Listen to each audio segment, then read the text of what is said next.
Hi everyone. సంక్రాంతికి మేమైతే రకరకాల నోములు అయితే నోముకుంటాము. ఈ నోములు వచ్చేసి ఒక్కొక్కరు ఒక్కొక్క ఇయర్ అయితే నోముకుంటారు. ఇప్పుడు నేను చూపించే నోము వచ్చేసి చెరువులో చామంతి కట్ట మీద కాకర అనే నోము అయితే ఉంటుంది. ఆ నోముకి మనకి కుండలు ఇంకా బియ్యం కావాలి. ఈ నోము నోముకోవడానికి ఒక్కొక్కరికి 13 మెంబర్స్ అయితే అవసరం ఉంటుంది. నేను ఫస్ట్ వీడియోలో చూపించాను కదా, కుండలు పట్టుకొని చెరువు దగ్గరికి అయితే వస్తారు.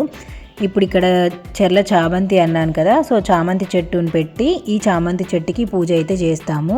ఈ పూజ అయిపోయిన తర్వాత కట్ట మీద కాకర కాబట్టి సో కట్ట మీద కాకర చెట్టు నాటేసి సో పూజ అయితే ఈ విధంగా ఉంటుంది. ఈ పూజకి మెయిన్గా మనకు కావాల్సింది కాసులు, అంటే గోల్డ్వి.